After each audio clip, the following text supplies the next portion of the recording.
On Friday, White House Press Secretary Josh Earnest told reporters there was a stark difference between the cases of U.S. Army whistleblower Chelsea Manning and NSA whistleblower Edward Snowden. There are some important differences, including the scale of the crimes that were committed and the consequences of their crimes. Obviously, as Chelsea Manning has acknowledged, and as we have said many times, the release of the information that she provided to WikiLeaks was damaging to national security. But the disclosures by Edward Snowden were far more serious and far more dangerous. On Friday, a campaign supporting Edward Snowden delivered a petition with more than 1 million signatures to the White House demanding a pardon. Jeremy Scahill, what Josh Earnest said in differentiating Snowden from Chelsea Manning. Well, I mean, there are clear differences between what Chelsea Manning did and the way that Chelsea Manning's been treated and Edward Snowden. But I do reject the idea that they're using Edward Snowden as sort of a stepladder to justify this. The reality is that President Obama should have issued a full pardon to Chelsea Manning and should have never allowed the kind of abuse that she's endured to go on for this period.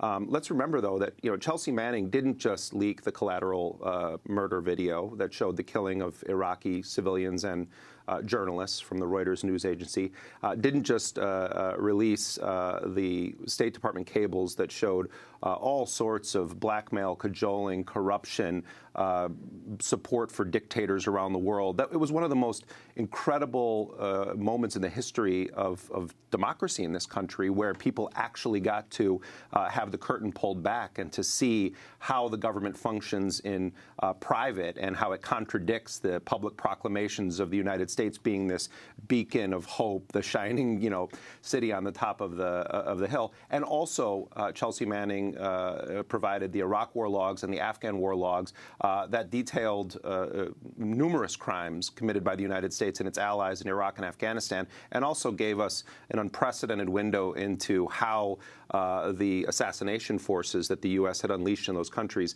functioned. But not a single document that Chelsea Manning is known to have released was a top-secret document. And I think that's a technical distinction from what Edward Snowden did. And I think that that's part of why Josh Earnest is saying this. But let's be clear. Edward Snowden also is a whistleblower deserving of an embrace from people who believe in democracy. We understand now, the breaking news today was that the Russian government is saying it's extending Edward Snowden's ability to stay in Russia for 2 more years, and a senior Russian official rejected the suggestion by former acting CIA director Mike Morell that Snowden should be handed over to the U.S. by Putin as a thank you gift to the incoming President Donald Trump. And the Russian Foreign Ministry said it's curious that a former director of the CIA actually views the giving of people as a gift, and it says a lot about the United States. But no, I think that the White House is using Edward Snowden in an attempt to justify the commutation of the sentence of Chelsea Manning.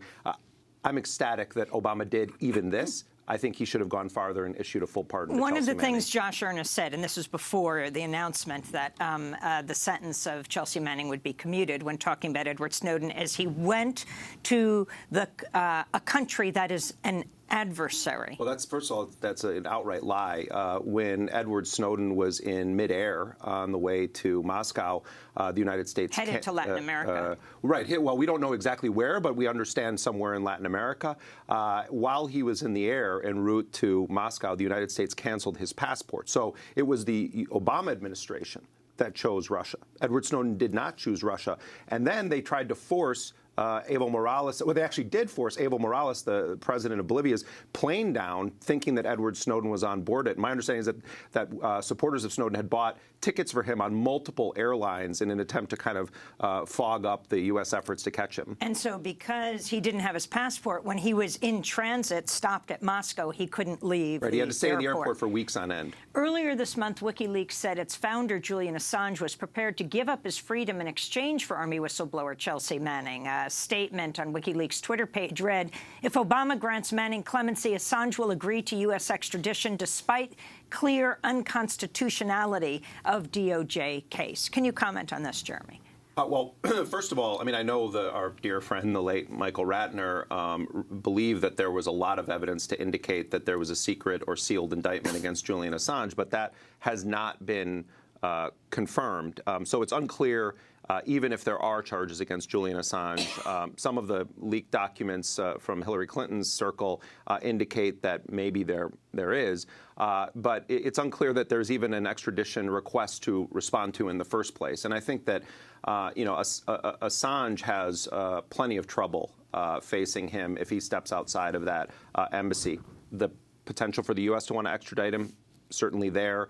Sweden is definitely going to want him to spend some time in jail, and Assange himself has acknowledged that. And the British government, of course, may bring a whole array of new charges against him as well. But it'll be interesting to see what happens. I mean, Assange did say it, and so we'll see what happens. On Tuesday, former New York Times reporter Judith Miller tweeted, "Obama commutes sentence of Chelsea Manning. How many people died because of Manning's leak?"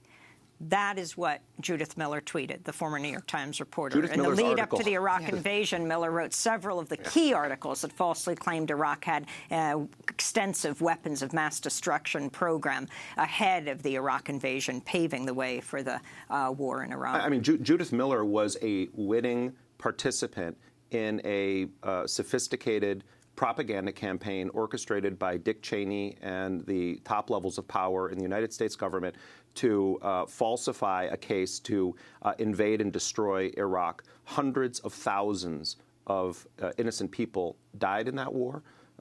Thousands of U.S. soldiers were killed in that war.